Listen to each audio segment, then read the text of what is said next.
어, 오늘 말씀의 주제도 본의 아니게 섬김입니다. 내년에 우리 교회가 많은 섬김의 부분을 감당해야 하는데, 그래서 제가 이 주제를 꺼낸 것이 아닙니다. 아시다시피 우리 마태복음 쭉 강해 중에 있습니다. 하나님께서 또 시의적절하게 우리에게 이런 주제로 또 은혜를 주시려고 하시는 것 같습니다. 지난주 본문과 오늘 본문은 이 섬김이라고 하는 주제로 매우 타이트하게 묶여 있습니다. 그리고 이 주제는 다음 주 마지막 18장 본문 용서라고 하는 주제로 확장되어 펼쳐지고 있습니다.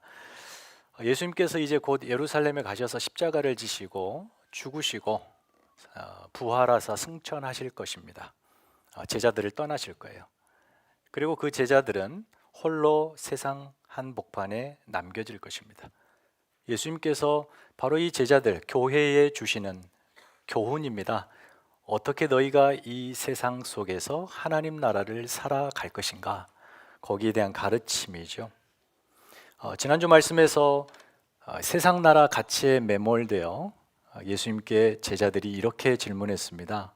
하나님 나라가 오면 우리 12 중에 누가 제일 높은 자리에 오르겠습니까? 그 높은 자리를 누구에게 주시렵니까? 그러자 예수님께서는 그 제자들에게 어린아이와 같이 낮추는 자가 천국에서 큰 자다.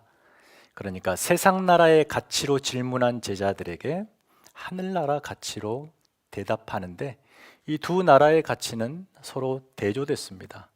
완전히 업사이드 다운이에요. 높은 자가 섬김을 받는데 낮은 자가 높은 자, 큰 자라고, 섬기는 자가 큰 자라고 말씀하신 셈이죠. 거기에서 누구든지 어린아이와 같이 낮추는 자, 이게 무슨 말이었다고 했죠? 어린아이의 그 착하고 온순한 성품을, 그 윤리적인 특징을 닮아란 말이 아니라 당시의 어린아이와 같은 처지에 있는 자들, 어린아이가 어떤 아이들이었죠? 어떤 존재들이었죠? 사회적으로 구조상 가장 밑바닥에 있는 존재들. 누구의 돌봄도, 누구의 보살핌도 책임 있게 받지 못하고 사회적인 폭력과 차별과 업신여김, 그 현실 속에 던져진 존재들. 그래서 누군가의 도움을 절실히 필요하는 그들 아래로 가서 그들을 섬기는 자가 큰 자다, 이렇게 말씀하셨습니다. 예수님은 왜 이 제자들에게 이런 섬김의 삶을 요구하셨을까요? 그것은 당연히 예수님이 이 땅에 오셨을 때 하나님 나라를 가지시고 그 나라가 무엇인지를 어떻게 보여주셨냐 했을 때 예수님 당신이 섬김으로 그 나라를 보여주셨기 때문입니다. 하나님 나라를 산다는 것은 그래서 섬김의 삶을 사는 거예요. 이것은 어떤 윤리적, 도덕적 차원이 아닙니다. 우리의 존재 방식이며 운명입니다. 교회는 그렇게 세상을 섬기는 공동체로 서 있어요. 세상의 어떤 모임과 달리 자기에게 소속되어 있는 멤버십을 위해서 존재하지 않는 유일한 공동체. 윌리엄 템플의 정의죠. 그게 교회입니다. 우리 모두는 하나님과 예수 그리스도의 최고의 섬김을 받은 존재들입니다. 아들까지 내어주셨던 아버지 하나님의 극진하신 섬김과 자신의 목숨까지 내어주신 아들 예수님의 끝없는 섬김을 받은 존재들이죠. 우리가 그렇게 하나님과 예수 그리스도로부터 최고의 섬김을 받았다라고 하는 이 사실을 많이 간과하고 사는 것 같아요. 얼른 이해가 안 되죠. 그 하나님이 나를 어떤 하나님이십니까? 천지를 창조하신 분이 그 중에 미물 같은 피조물에 지나지 않는 나를 사랑하신다고, 그토록? 그리고 저 위에 높은 곳에, 지엄하신 곳에 계신 그 하나님이 낮고 낮은 천한 이 땅의 나의 삶의 현실에 들어오셔서 나를 섬겨주셨다고? 이런 것들이 잘 이해가 안 되는 거죠. 어떤 머리로는 이해돼도 가슴으로 이해하기까지는 상당한 시간이 걸립니다. 그러나 여러분, 성경은 늘 주구장창 그 얘기를 하고 있습니다. 하나님께서 천지를 창조하셨습니다. 창조주시죠. 창조하고 끝내시는 것이 아니라 그 창조 세계를 얼마나 지극정성으로 돌보시고 생명을 부양하시고 붙들고 계시는지 하나님의 열심에 대해 이야기하고 있습니다. 특별히 당신의 형상을 닮은 우리 인간들을 얼마나 생명과 영광으로 덧입히시는가, 그 하나님의 열심을 성경이 중심 주제로 이야기하고 있죠. 그 인간은 하나님을 떠납니다. 죄를 짓고 하나님으로부터 멀어집니다. 하나님 아닌 다른 것을 사랑하기 시작합니다. 그럼에도 불구하고 하나님은 인간을 포기하지 않습니다. 그 인간을 찾아옵니다. 도망가면 추적해서 들어오십니다. 그 더럽고 망가진 현실 속으로 들어오셔서 그 인간을 치유하십니다. 회복해 주시죠. 영원한 생명을 주시고 마침내 너는 내 것이다, 너는 내 백성이다, 이렇게 선언해 버리십니다. 그 불꽃 같은 열정으로. 출애굽기가 이렇게 시작하죠. 하나님께서 애굽에 있는 종되었던 비참한 운명에 처한 200만 이스라엘, 종으로 태어나 종으로 죽습니다. 종으로 살다가요, 바로 그들의 고통의 소리를 들으셨답니다. 그리고 나서 기억하사 그들을 돌보시려고 애굽으로 내려오셨답니다. 하나님이 친히 애굽으로 내려오신 거예요. 그렇게 출애굽기가 시작되는 거예요. 저와 여러분의 구원 이야기가 그렇게 시작되는 겁니다. 친히 이스라엘을 위하여 애굽 땅에 내려와 그들을 끄집어내시고, 친히 광야 40년을 동행해 주시고, 친히 그 40년 세월을 먹이시고 입히시고 의복도 발도 부르트지 않게 지극정성으로 이스라엘을 섬겨주신 하나님 이야기죠.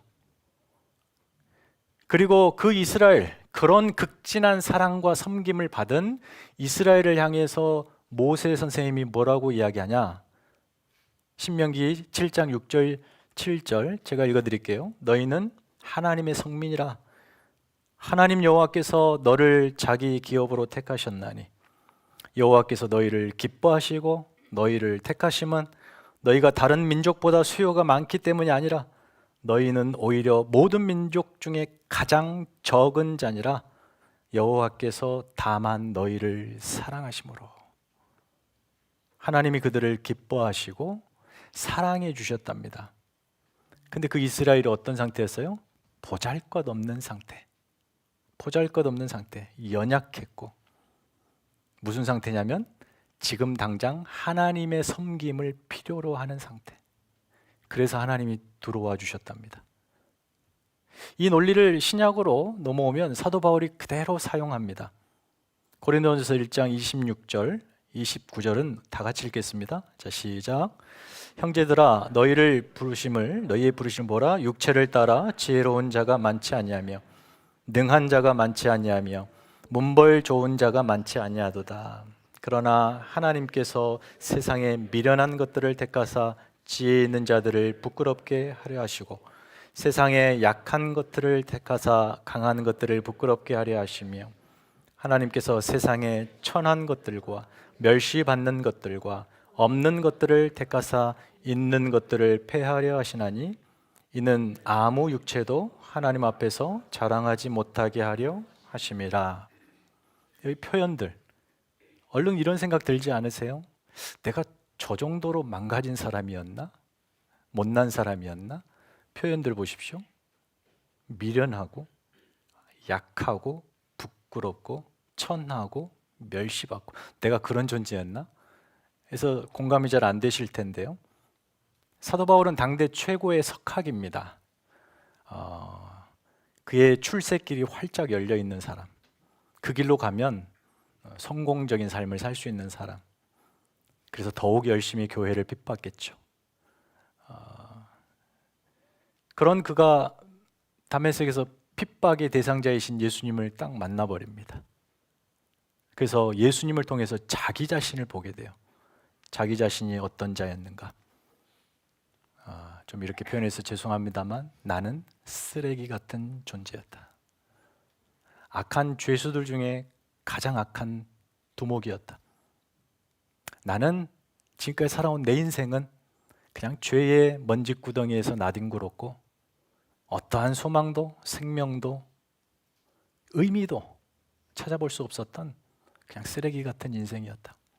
그런데 그렇게 자괴감에 비관하며 체념하고 마는 것이 아니라, 그런데 뭐예요? 그런 나의 삶의 자리로 예수께서 찾아오셨다. 그 일에 뒤집어져 버린 거예요. 그래서 그 주님에게 자신의 생애를 던집니다. 우리가 이렇게 하나님의 사랑과 은혜를 입어서 예수를 믿었습니다. 지금 여기 앉아 있는 것이 증거입니다. 그 하나님 사랑이 아니었으면 여기 우리 있을 필요가 없고 있을 수도 없습니다. 우리가 누구였습니까? 여러분이 잘나서 남다른 어떤 특별함이 있어서 이 자리에 앉혀주신 것이 아니라 우리는 보잘것없었고 연약했고 무지했고 어리석었고 지금 당장 하나님이 손길을 필요로 했던 절박한 인생들이었다는 거예요. 지난주 본문에 어린아이와 같은 처지. 그 우리를 하나님이 찾아오셨습니다. 우리 모두는 죄인이었습니다. 죄인이죠. 세상 모든 사람이 죄인입니다. 죄인을 이렇게 정의할 수 있죠. 멸망받을 존재, 악한 존재, 그리고 결국은 지옥 갈 존재. 굉장히 삭막하게 정의할 수 있습니다. 그러나 그 다음이 등장해야 돼요. 그래서 당장에 하나님의 은혜가 필요한 존재. 여기에 방점이 있죠. 바로 지난주의 말씀에 이 어린아이와 같은 처지에 우리 모두가 거기 있었습니다. 그 자리로 주님이 찾아와 주셨어요. 그래서 우리를 자녀 삼아 주셨고 무한한 사랑을 쏟아 주셨고 그렇게 하여 우리의 존재와 운명이 완전히 뒤바뀌었습니다. 그렇게 우리는 하나님과 예수 그리스도의 극진한 사랑의 섬김을 받았습니다. 하나님의 이 섬김에 대해서 구약 시편 113편에 아주 중요한 말씀이 있습니다. 우리 다 함께 읽겠습니다. 113편 5절에서 7절 시작. 스크린 좀 띄워주실래요? 자, 시작. 여호와 우리 하나님과 같은 이가 누구리요? 높은 곳에 앉으셨으나 스스로 낮추사 천지를 살피시고 가난한 자를 먼지더미에서 일으키시며 궁핍한 자를 거름더미에서 들어 세웠다. 죄의 먼지더미, 우상의 거름더미에 가난하고 궁핍하게 하나님 없이 살았던 저와 여러분이었습니다. 우리의 자리로 들어오시려고 하나님이 스스로를 낮추셨답니다. 우리가 지난주에 왔던 빌립보서 2장의 말씀과 동일하죠. 예수님도 아들이시면서 종의 형체로 자신을 낮추사 우리 가운데로 들어오셨습니다. 그렇게 죄로 인해서 잃어버렸던 한 영혼, 저와 여러분을 찾으시려고 역사의 오랜 언덕을 넘어오셨고 그렇게 우리의 삶의 자리로 내려앉으셨고 자신의 모든 것을 주시는 이 섬김을 받은 우리라고 하는 사실, 이게 바로 생생한 복음인 거죠. 가슴이 떨리지 않습니까? 500년 전에 종교개혁의 불씨를 당겼던 이 마틴 루터가 이 그리스도인의 자유라고 하는 글을 씁니다. 거기에 한 문장, 너무도 유명한 문장이죠. 우리 한번 다 같이 읽어볼까요? 자, 시작.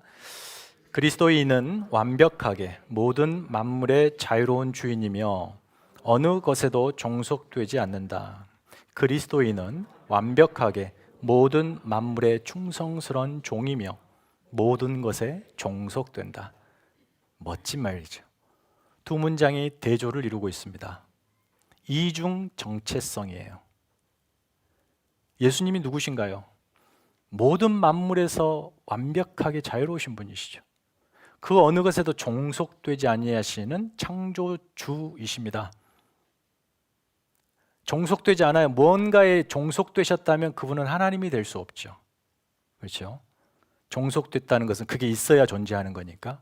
그러나 주님은 그렇지 않으셨어요. 모든 것에 자유로우신 주인이셨어요. 그런 그분이 동시에 친히 만물, 특별히 우리 인생들을 섬기시려고 하나님의 충성스러운 종이 되기를 자처하십니다.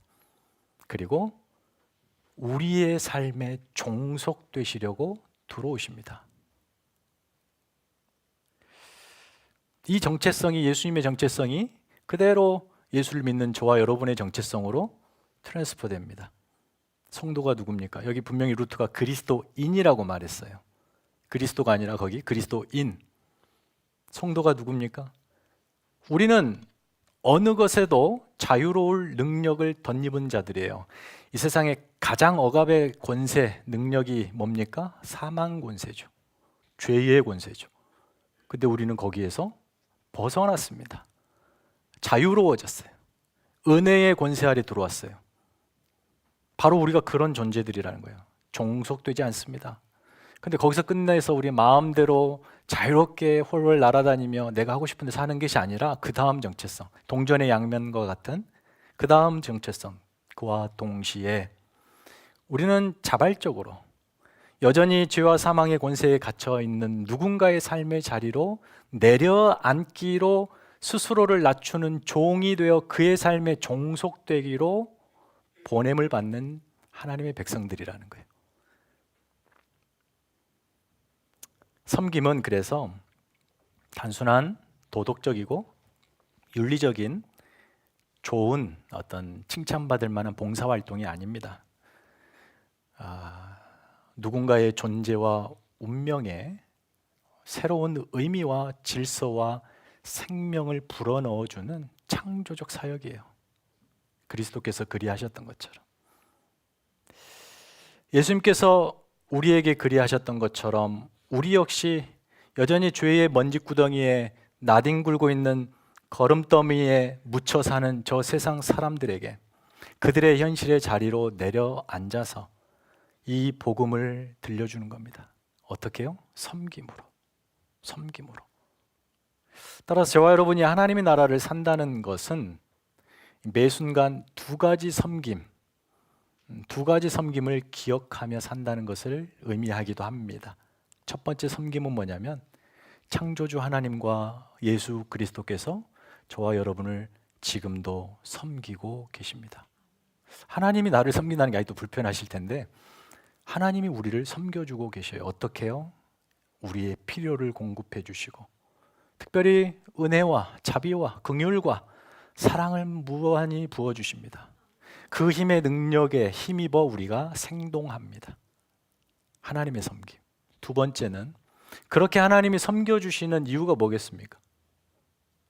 우리를 통해서 하나님의 궁극적인 목적은 우리를 통해서 세상을 섬기시려고 합니다. 그 자리로 우리를 보내시죠. 우리를 통해서 세상을 섬깁니다. 교회죠. 교회가 서 있는 유일한 목적입니다. 우리를 통해 세상을 섬기는 것. 이 두 가지 섬김이에요. 섬김을 받고 섬기는 것. 여전히 비천하고 궁핍방 가운데 있는 세상 저 사람들에게 그 아낌없이 그리스도의 사랑을 흘려 보내주는 거예요. 그들도 하나님 보시기에 결코 멸망당해서는 안 되는 존귀한 자들이기 때문입니다. 이 하나님의 섬김 이야기가 오늘 우리가 읽은 이 말씀 속에서 더욱 생생하게 묘사됩니다. 길을 잃어버린 한 마리의 양의 비유입니다. 어떤 목자에게 100마리의 양이 있었답니다. 양을 치는데 한 마리가 빕니다. 이 양이 빈다는 말은 한 마리가 무리에서 이탈했다는 건데 이 말은 결국 이 양은 지금 죽게 생겼다 이 말입니다. 양은 늘 앞에 있는 선두의 양을 따라가는 습성이 있죠. 스스로 어떤 이탈해서 길을 찾아간다든지 돌아다녔다가 다시 들어온다 이럴 능력을 갖고 있지 않습니다. 항상 따라다니는 거예요. 근데 어찌된 일인지 한 마리가 그 무리에서 그만 실수로 이탈하게 됩니다. 자발적 이탈이 아니었을 거예요. 그런 일이 왕왕 일어납니다. 양은 우묵한 웅덩이를 좋아한답니다. 그래서 거기 이렇게 딱 앉아 있으면 안정감을 누리는가 봐요. 열심히 풀을 뜯어먹고 배부르게 그 우묵한 곳에 들어앉아서 있다가 다리가 저린지도 모르고 있다가 일어서다가 그만 뒤집어집니다. 양이 뒤집어지면 스스로 일어날 수 없다고 합니다. 그런 상태가 되면 무리는 가는데 따라갈 수가 없죠. 지금 그 상태입니다. 구덩이에 뒤집어졌다. 지금 발버둥 쳐도 일어설 수 없어 이제 에너지가 소진되었고, 얼마 전에 먹은 이 풀이 속에서 소화되면서 엄청난 가스들을 막 팽창시키면서 혈관이 눌려지고요. 뭐 그러다가 이 하늘에서 내리쬐는 뜨거운 태양빛의 기력을 잃고 있고, 그 상태면 들짐승에게는 그냥 가서 먹기만 하는 먹잇감, 쉬운 먹잇감이 되죠. 그런 상태에 이 양이 있답니다. 절체절명의 순간이죠. 이 양에게 당장 필요한 게 뭐겠습니까? 목자의 손입니다. 목자가 한 마리 양이 빈 것을 알고 이 목자는 생각할 겨를이 없습니다. 고민할 겨를이 없어요. 당연히 한 마리의 이탈은 그의 죽음을 의미하기 때문에 99마리를 한 곳에 두고, 산에 두고 한 마리를 찾아 기꺼이 나섭니다. 열심히 찾아 나서요. 그리고 마침내 이 한 마리를 찾습니다. 얼마나 걱정했니? 목자의 음성을 들려주고, 그래서 잔뜩 굳어있는 근육을 풀어줍니다. 이 목자의 이 전문적인 손놀림에 부풀었던 배에 가스도 빠지고 안정감을 누리며 혈액순환도 되면서 이 양이 회복이 돼요. 우리가 그 성화 같은 거 보면은 목자가 양 한 마리 목에 짊어지고 등장하는 그런 모습 보신 적 있으실 거예요. 너무 기뻐서 찾았다, 됐다, 살았다. 그 양을 목에 들쳐매고 99마리가 있는 쪽으로 기쁨으로 오는 목자의 그 모습이 오늘 비유의 핵심이죠. 여러분 중에 그 한 마리 때문에 99마리는 어떻게 위험에 두고 갑니까? 비유는 거기에 관심이 없습니다. 쓸데없는 질문하지 마시고. 비유는 거기에 관심이 없어요. 어디에 있어요? 잃어버린 한 마리를 끝까지 찾아내는 목자의 이 혼신의 섬김, 여기에 초점이 있죠. 14절의 비유의 결론이 이렇게 나죠. 이와 같이 작은 자 중에 하나라도 잃는 것은 하늘에 계신 너희 아버지의 뜻이 아니다. 한 마리의 하나의 영혼 잃어버리는 것 하나님 뜻 아니다. 디모데전서 2장 4절 똑같이 말해요. 하나님은 모든 사람이 구원을 받으며 진리를 아는 데 이르기를 원하신다. 모두입니다. 우리만이 아니에요. 저기 밖에 있는 저 사람들 모두, 그들을 위하여 지금도 하나님은 찾아나시고 가시고 계세요. 누군가를 통해서 그들의 삶으로 들어가고 계십니다.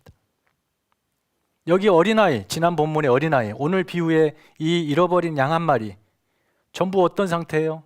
절박한 상태, 도움이 당장 절실한 상태, 목자의 손이 필요한 상태, 바로 저와 여러분입니다. 목자이신 우리 주님께서 길 잃고 죄의 웅덩이에 허우적대던 저와 여러분을 찾아오셨습니다. 섬겨주셨죠. 그 결과 우리가 생명을, 복음을 맛봅니다. 그리고 우리 역시 그렇게 길 잃어버린 양처럼 절박함에 던져진 저 어떤 영혼들을 위하여서 하나님이 보내신 그 자리라 믿어 찾아가고 있습니다. 교회의 사역이죠. 성도의 삶의 방식입니다. 전쟁의 비유에서 조금 그렇습니다만, 지금 팔레스타인 가자 지구는 거대한 무덤과도 같습니다. 거대한 무덤. 매 10분마다 어린 아이 한 명이 죽는다고 하죠. 가슴 아픈 일입니다. 그 기사나 영상을 보고 있노라면 말문이 턱 막히지만 기도가 또 절로 나오기도 하죠. 그런 삶과 죽음이 엉켜있는 복잡하고 생생한 절망의 현장에서 좀 특이한 점들을 보게 돼요.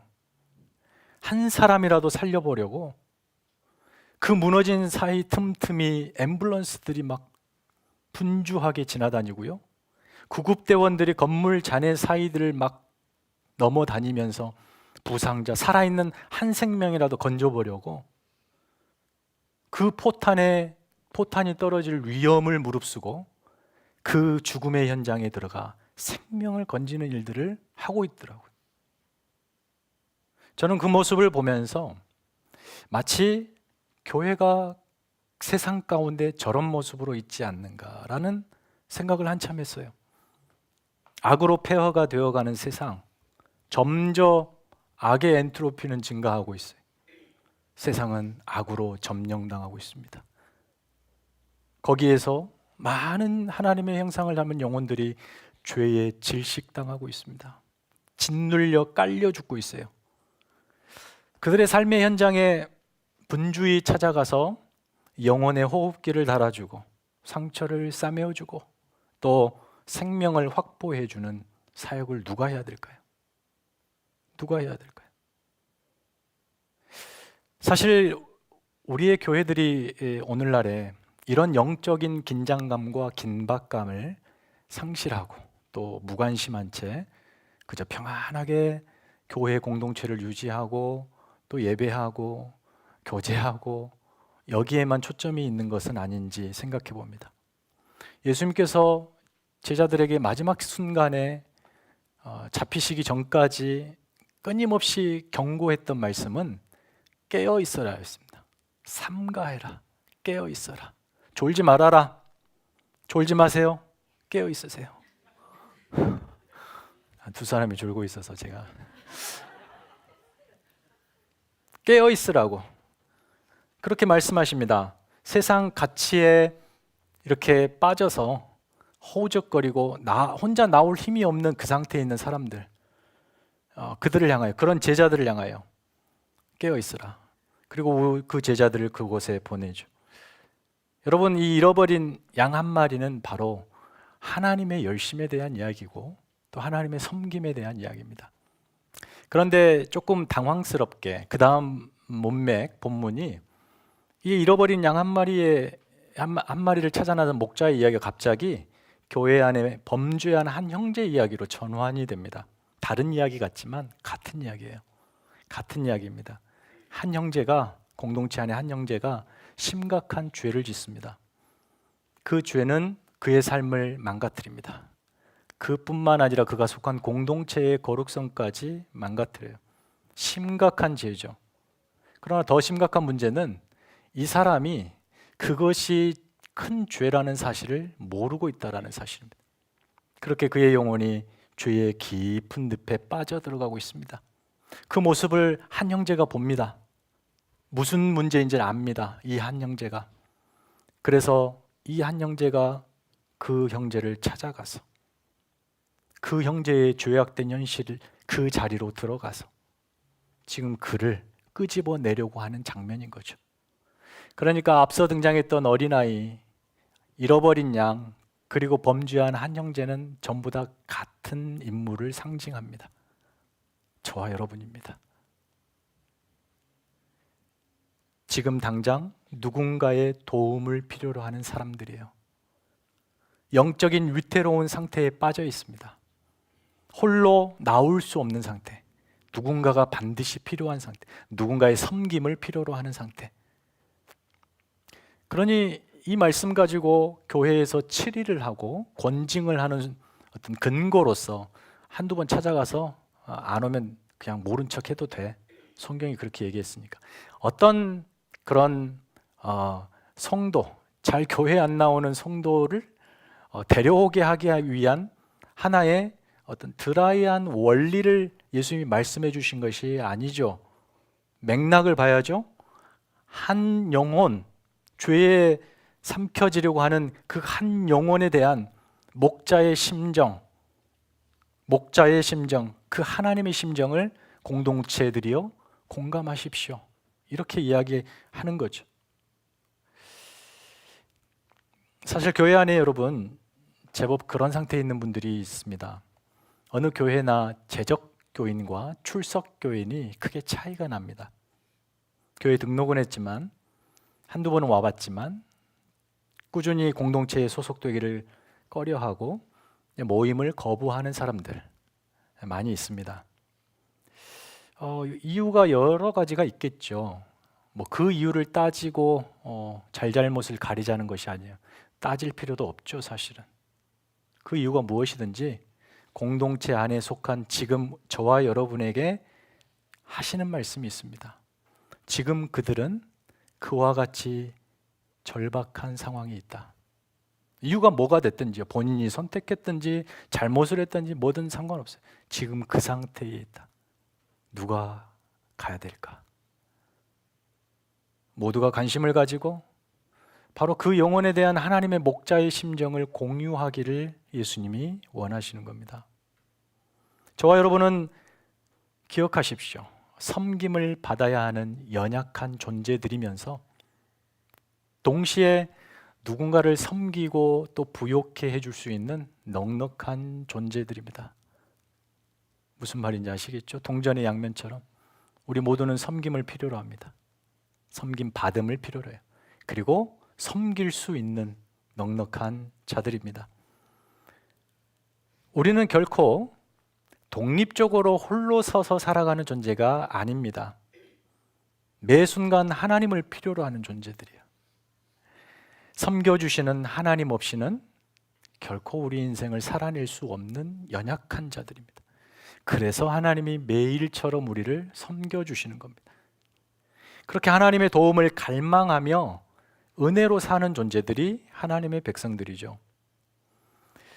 오늘날 시대정신 그리고 한국인들에게 정서적으로 뿌리 깊게 자리한 어떤 힘이 있는데 그중 한 가지가 독립심이라는 거예요. 독립심. 독립심이 무엇입니까? 스스로 자신의 삶을 꾸려갈 능력을 갖추는 거죠. 스스로. 매우 중요한 일입니다. 그런데 그것이 너무 이렇게 과하게 어떤 식으로 발전해 버렸냐면 너무나도 이 독립적인 삶을 미덕으로 여기고 그렇지 못한 삶, 누군가를 의존해야 하고 부족하고 이런 삶을 사는 사람들을 향하여서는 굉장히 냉혹하게 그리고 그런 사람들을 부끄럽게 수치스럽게 정의하는 문화적 풍토가 자리 잡았다는 거예요. 독립심으로 잘 사는 사람은 칭찬하고 그러지 못한 사람은 뭔가 좀 부족한 사람으로 본다는 거예요. 수치스럽게 그런 사람을 혐오하는 사회가 됐어요. 자식들은 어느 순간 반드시 부모를 독립해야 합니다. 부모 자식이 서로 눈치를 보는데 하지만 그 다른 어떤 사람이 어떤 집에 자녀가 충분히 독립할 때 됐는데 독립을 못했어요. 그 모습을 보면서 가십을 삼기도 합니다. 아직도 저러고 있대. 자식이 부모로부터 독립해야지요. 그건 당연합니다. 성경적 원리입니다. 그런데 여러분, 자식이 부모에게 좀 의존하면 어떻습니까? 부모님들 대답을 안 하시네요. 좀 의존하면 어떻습니까? 부모님들 좀 자식을 의존하면 어떻습니까? 이 의존한다는 건 뭐예요? 난 당신이 필요합니다 이 말이잖아요. 너무 독립적인 것을 강조하다가 자식이 부모를 독립하여 완전 독립하여 부모에게 연락도 하지 않습니다. 그러다가 무슨 일인지 전화벨이 울렸는데 자식이에요. 부모가 그 목소리를 들으면 무슨 생각을 했을까요? 이 불효자식 그랬을까요? 아마 이런 심정으로 받았을 거예요. 나를 필요로 했구나.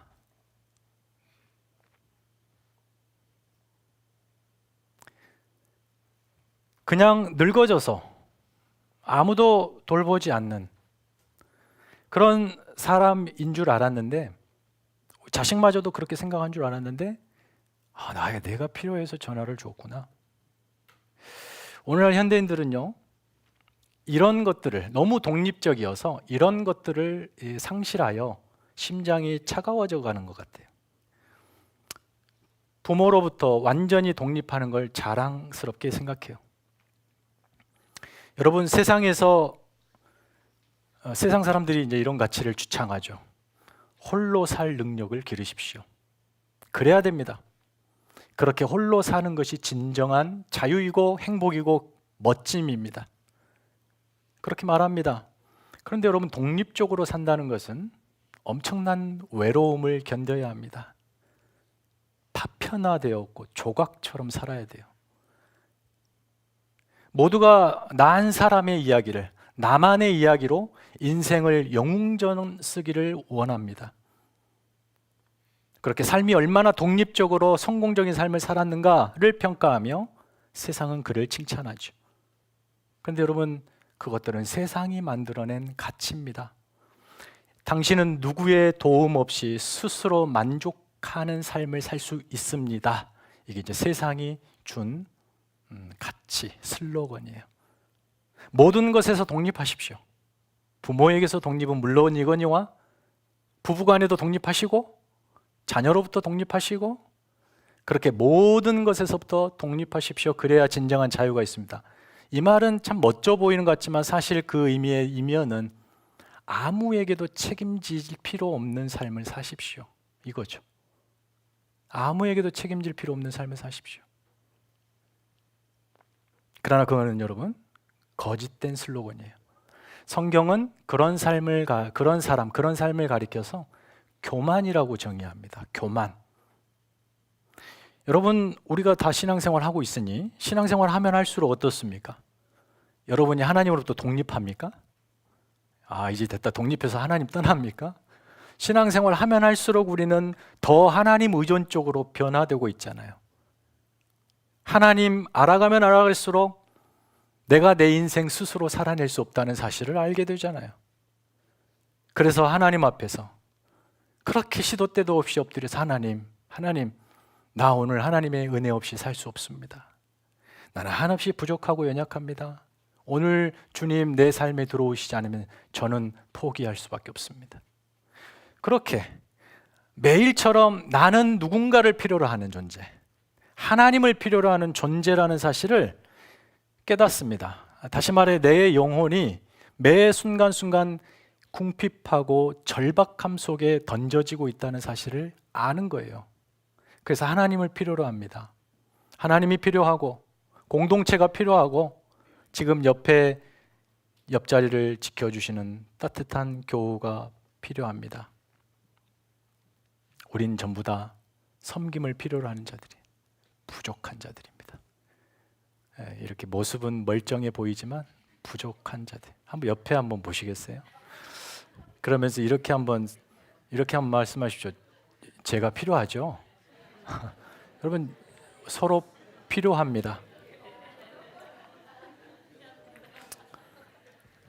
멀쩡하게 안 생겼다 해도 좋네요. 좋아하시네요. 그죠? 섬김을 필요로 합니다. 섬겨주십시오. 저도 섬겨주십시오 좀. 가르침을 받는 자들은 말씀을 가르치는 자들과 모든 좋은 것을 함께하라. 갈라디아서 6장 6절. 제가 왜 외우고 다니겠어요, 그걸? 좀 섬겨주라고, 주시라고. 여러분, 누구나 섬김을 필요로 하지 않는 존재는 없어요. 독립적인 존재는 없어요. 여러분, 누군가 인생을 이렇게 정의하더군요. 한번 스크린 띄워주실래요? 이건 같이 한번 읽어볼까요? 멋진 말이죠. 시작. 인생은 벌거벗은 두 순간, 즉 출생과 장래 사이의 순례 여정이다. 멋지죠? 저는 이 문장을 보면서 두 가지 의미를 좀 곱씹어 보았습니다. 첫 번째, 저 출생과 장래 사이의 순례 여정은 결코 독립적으로 홀로 걷는 여정이 아니라는 것입니다. 그 순례길에 누군가 동행해야 합니다. 누군가 삶에 끼어 들어와야 되고 끼어 들어가 서로를 개입해야 되고 거기에서 서로 간의 부족한 부분에 필요를 채움을 받으며 무엇보다도 그 서로의 들어옴으로 인하여 발생한 책임에 대해서 무한히 성실하게 책임을 지는 것입니다. 그러면서 걷는 것입니다. 네 것 내 것을 가르고 울타리를 견고하게 쳐두고 아무도 못 들어오게 나는 홀로 독립된 존재로 살겠노라. 그렇게 잔뜩 움츠리고 경계하며 저 인생길 두 벗음의 순간 사이를 지난다고 하면 얼마나 그 인생이 비참하고 외롭겠습니까? 삶의 의미를 공유해야죠. 가치를 공유해야죠. 무엇보다 하나님의 비전을 함께 바라보고 지금 이 길이 어디로 뻗어 있는지를 서로 논하며 거대 담론이라고 하는 하나님 나라 이야기를 하면서 함께 걸어가야 되죠. 저 문장의 두 번째 의미를 이렇게 생각해 보았습니다. 벌거벗은 저 두 순간, 출생과 장래 사이의 순례의 여정은 늘 즐겁고 경쾌해야 된다. 그게 잘 사는 인생이다. 즐겁고 경쾌해야 된다. 어차피 벗은 몸으로 왔고 벗은 몸으로 갈 인생, 그 과정의 인생길은 가볍게 지나가야 된다. 이고 지고 욕심 탐심에 들쳐매고 끙끙 끌어가면서 무겁게 살아가는 것이 아니라 할 수 있는 대로 나누고 베풀고 섬기면서 그 인생의 짐을 나누어 지고 최대한 가볍게, 그래서 이 순례 여정은 가볍게 즐겁게 경쾌하게 가야 된다. 디모데전서 6장 7절에도 이 말씀이 있죠. 우리가 세상에 아무것도 가지고 온 것이 없음에 또한 아무것도 가지고 가지 못하리라. 공술의 공수거가 이 성경에 있는 거예요. 빈손으로 와서 빈손으로 갑니다. 벗은 몸으로 와서 벗은 몸으로 갑니다. 그 사이 그렇게 욕심을 부리고 살 필요가 있겠습니까? 몇 해 전에 작고하신 유진 피터슨 목사님이 이런 말씀을 합니다. 우리는 우리의 부를 저장하기 위해 더 큰 창고를 짓지 않는다. 오히려 나누고 돕고 줄 수 있는 새로운 통로를 찾는다. 여기서 우리가 누굴까요? 저 세상 사람 아닙니다. 하나님 예수 그리스도의 극진한 섬김을 받은 우리가 바로 그렇게 살아야 된다. 우리는 하나님을 의존해야 됩니다. 철저하게 의존해야 돼요. 그런 존재입니다. 그분으로부터 무한한 생명의 섬김을 받아야 됩니다. 사랑의 섬김을 받아야 돼요. 그리고 거기서 끝나는 것이 아니라 누군가 여전히 그 어두침침한 죄의 그 더미에서 뒹굴고 있는 그들의 삶으로 들어가서 그들을 살려내야 됩니다. 그래서 우리의 몸은 살아있는 몸이에요. 하나님의 섬김으로 심장이 뛰고 그 섬김의 결과 각 지체가 몸의 부위가 되어 서로를 섬기면서 살아서 자라나는 몸이죠. 그래서 교회를 살아있는 교회라고 그러는 거예요. 여러분, 교회가 마치 의대 교실에 해부학실에 한 몸의 사체를 사지백체를 다 쪼개놓고 전시해 놓은 곳이라고 생각해 봐요. 여기는 심장, 여기는 다리, 여기는 팔. 이게 무슨 의미가 있겠습니까? 끔찍하죠. 죽어있는 교회. 여러분이 누군가로부터 섬김을 받는다. 여러분이 못나서가 아니에요. 섬김이 필요해서 그렇습니다. 그리고 누군가를 옆에 두셨어요. 그가 지금 섬김이 필요한 존재라고 말합니다. 내가 연약하듯 그도 연약합니다. 그 연약함이 두 개가 합쳐져서 더 연약해진 것이 아니라 성경의 원리는 그 연약함이 서로의 섬김으로 채워지더라. 부요해지더라. 누군가를 섬길 수 있는 넉넉한 존재. 그렇게 친구가 되고 이웃이 되고 교우가 되고 가족이 되어서 이 짧은 벗은 몸의 두 사이를 그렇게 믿음으로 지나가는 것입니다. 말씀을 맺습니다.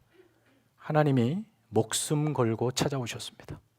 예수님이 목숨 거셨습니다. 그게 여러분의 인생입니다. 세상 나라가 보여주는 허상의 세계관들, 썩어 없어질 그런 무덤 같은 것, 그 더미, 그 위에 여러분의 이 고귀한 인생을 세워가지 않기를 바랍니다. 썩지 아니한 영원한 하나님 나라의 가치, 세계관, 그 위에 하루하루라고 하는 영혼의 시간들을 쌓으셔서 멋진 섬김의 삶이 여러분의 인생 이야기가 되시기를 축원합니다. 사랑하는 성도 여러분, 이 시간에 말씀을 생각하면서 무엇보다 이 시간 여러분이 어떤 하나님과 예수 그리스도의 섬김을 받았는지 다시 한번 생각하십시오. 극진하신, 그야말로 성경의 표현대로 여러분은 하나님의 영접을 받았습니다. 우리가 무엇이기에 그토록 사랑을 쏟아 부어 주셨을까요? 우리를 자녀 삼아 주셨습니다. 우리의 전생애를 책임지시겠다 하십니다. 매 순간 우리를 섬겨주시려 못나고 어리석은 우리의 삶의 자리에 들어오십니다. 왜 그렇게 하실까요? 우리를 부욕해 하시려고, 하나님으로 충만하다고 우리의 고백을 받으시려고, 그리고 거기서 멈추지 않고 지금도 가난하고 어린아이 같고 잃어버린 양 같고 범죄한 자와 같은 누군가의 삶의 자리에 우리를 보내시려고 부요한 자로 가난하게 되는 법을 배우게 하십니다. 섬김의 삶입니다. 여러분의 삶에 바로 그와 같은 섬김의 삶이 없다면 우리는 하나님 나라를 살고 있지 않습니다. 우리의 인생이 그렇게 아름답게 섬김으로 채워지고 주님이 기뻐하시는 생애가 되게 해주시라고 하나님 앞에 간절히 한 번 더 기도하겠습니다. 하나님 아버지, 우리의 삶을 붙들어 주시옵소서. 하나님께서 우리를 사랑하시고 주님께서 전생애를 동원하여 우리를 붙드셨고, 그러므로 우리가 존재합니다. 새롭게 창조되었습니다. 의미와 질서와 생명이 창조되었습니다. 그렇게 하나님의 자녀가 되었습니다. 하나님의 사랑받는 자녀들이 되었습니다. 하나님의 사랑이 필요합니다. 하나님의 사랑이 필요합니다. 주님의 은혜가 필요합니다. 매 순간 그렇게 주님으로 삽니다. 주님 안에 만족합니다. 그리고 누군가 하나님 없는 그들의 삶에 주님처럼 들어가 생명을 나누는 삶이 되게 하여 주옵소서. 우리의 마음을 열게 하시고 지갑을 열게 하시고 삶을 섬김의 삶으로 전환하게 하여 주옵소서. 거기에 가치가 있고 생명이 있고 그런 삶을 큰 자라 칭찬하시려니 하나님 우리의 삶을 붙들어 주시옵소서. 함께하여 주시옵소서.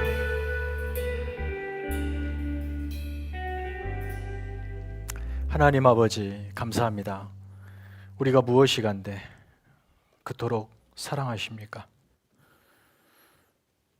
우리를 통하여 무엇을 원하십니까?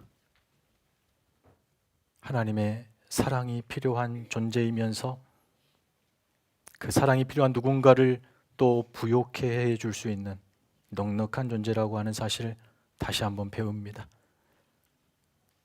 세상에 다른 사람과 비교하여 부족한 것으로 나의 삶을 초라하다 평가하지 않게 하시고 우리 안에 하나님 계심으로 나는 충분하다 자족하는 저희들 되게 하시옵소서. 그 자족한 마음으로 누군가 부족하여 아무리 채워도 부족하여 절망 속에 나뒹구는 그 세상 욕심에 사로잡힌 누군가의 삶에 들어가 진정한 인생의 행복은 하나님께 있다라고 증언하는 우리가 되게 하여 주옵소서. 이제는 우리 구주 예수 그리스도의 은혜와 하나님 아버지의 크고 놀라우신 사랑과 성령님의 교통하심이 우리가 누구인지 다시 한번 확인하고 그렇게 섬김의 삶을 살기로 다짐하는 사랑하는 성도들의 머리 위에, 가정 위에, 자녀들 위에 이제부터 영원까지 함께 있을지어다. 아멘.